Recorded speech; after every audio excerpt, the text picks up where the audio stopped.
Olá, pessoal! Eu tô aqui para falar um pouquinho a respeito da astrologia. Então, há alguns aspectos bem interessantes que saem no nosso mapa astral, que são indicadores da nossa personalidade, do nosso modo de ser, como nós agimos e nos comportamos, né, ao longo de nossas vidas.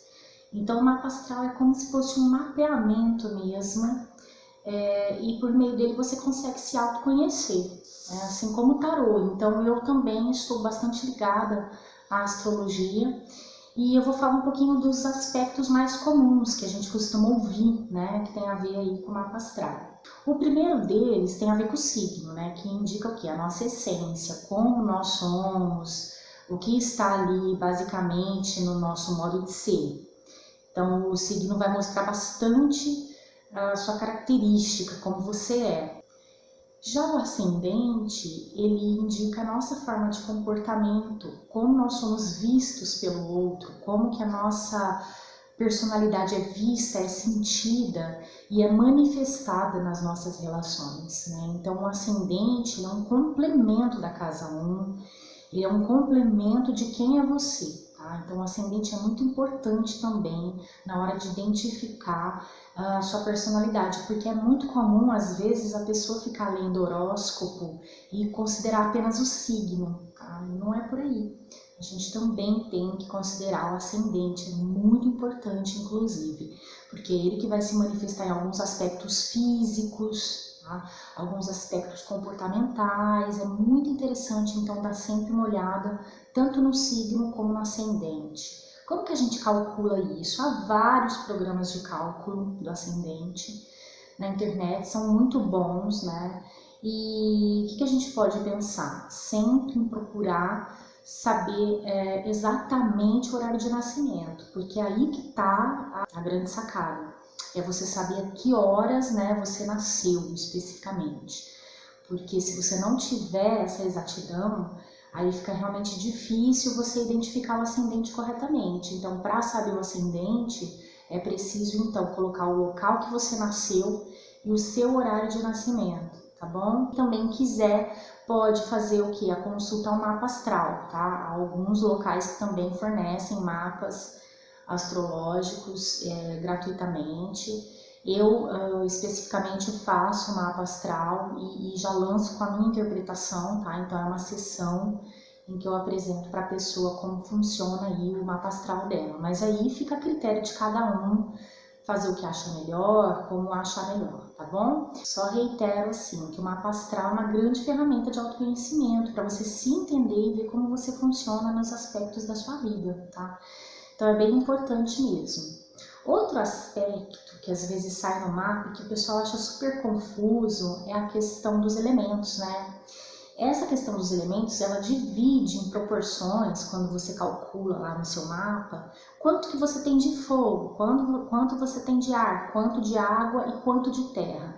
E dependendo da proporção, aquilo ali já vai indicar traços de funcionamento da pessoa, de essência, de modo de ser. Então, por exemplo, uma pessoa que é mais fogo, tem bastante predominância de fogo, vai ser uma pessoa mais enérgica, com algumas impulsividades, né? Dependendo da proporção que tem, porque aí tem que ver os outros elementos, né? Quanto que ela tem de água. A água normalmente puxa para a afetividade, para as emoções, mudanças temperamentais, dependendo se a pessoa for muito água, né? Também não é bom. Pessoas com bastante ar são pessoas bastante racionais, ligadas à filosofia, ligadas a pensamento, mente, puramente racionais. E a Terra são pessoas bastante sólidas, preocupadas em manter a estabilidade das coisas, né? Mudam muito pouco de ideia, diferente, por exemplo, das pessoas de ar ou das pessoas de água, tá?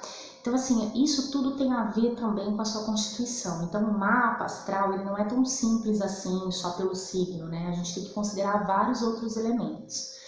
Outro aspecto que sai também no mapa astral que eu acho ótimo é a proporção de Yin e Yang, né? Quanto que você tem de energia Yin, que seria uma energia ligada à água, ligada à passividade, ligada ao negativo, que se contrapõe ao que? Ao Yang, que já é ligado ao que? Ao positivo, à ação das coisas, à proatividade, que estaria mais ligada ao gênero masculino, tá? Predominantemente. E o Yin predominantemente ao feminino. Mas isso é claro que a gente percebe que há algumas polaridades, né? São categorizações aí e que nada tem a ver com aspectos assim de julgamento, nada disso, tá? Do feminino, masculino, nada disso. Mas apenas com polaridades, tá? Quando a gente trabalha com polaridade. Então é importante também ver, se você tem mais yang, normalmente você é mais proativo, mais ligado a tomar decisões, a expor o que você está pensando, mais extrovertido. Se você é mais yin, você já é introvertido, mais tímido, né? Normalmente mais emotivo. Então tem toda uma série de coisas aí que a gente tem que analisar, ligadas, né? Essas coisas todas à parte da polaridade, tá? Então é isso que eu queria explicar. E há um outro aspecto que eu quero falar por último nesse vídeo, que seriam as questões do mutável, do cardinal e do fixo. Quando aparece isso, a gente percebe que tem uma relação mesmo com os ciclos, começo, meio e fim. Então, tudo que a gente considera, por exemplo, cardinal é o que tem a ver com o início dos ciclos, tá? O início das estações, então é aquela possibilidade de iniciar projetos, de colocar as coisas em prática, tá? Quando a gente pensa em algo fixo, é algo que se mantém, então a preocupação dessa energia no mapa, ela está ligada à solidificação, à manutenção das coisas, ou seja, o meio do ciclo, tá? Que é aquele desenvolvimento, aquele caminhar, tá? Das estações, por exemplo, o meio do verão, né? A gente percebe que o início do verão é diferente do meio do verão, a estação verão. E também é diferente do final da estação verão, que aí já vai para o mutável, que seria o que? Essa possibilidade de transformação, né? Esse limite aí entre o que já estava fixo e o que vai se modificar. Então, o mutável, se você tem bastante esse aspecto mutável, significa que você tem bastante facilidade para transformar, para mudar, você aceita muitas mudanças. Se você é mais fixo, você já tem um pouco mais de dificuldade de mudanças, né? Você já gosta das coisas mais estáveis, tá? E se você é uma pessoa com bastante aspecto cardinal no teu mapa, quer dizer que você é bem empreendedor, de iniciar projetos, bem criativo. Então isso tudo vai depender, claro, do conjunto, tá? Mas eu tô falando assim, isoladamente, de alguns aspectos que eu gosto muito de verificar no mapa astral de nascimento e que eu acho que influencia bastante para quem é leigo, principalmente no começo, ver um vídeo como esse que eu estou fazendo para poder se direcionar, se orientar mais ou menos, caso queira interpretar o mapa astral sozinho, tá? Então fica aí a dica e qualquer outra coisa que eu puder ajudar, deixa aí um comentário, faça perguntas, mande mensagens que eu tô aqui, tá bom, pessoal? Um beijo, até mais!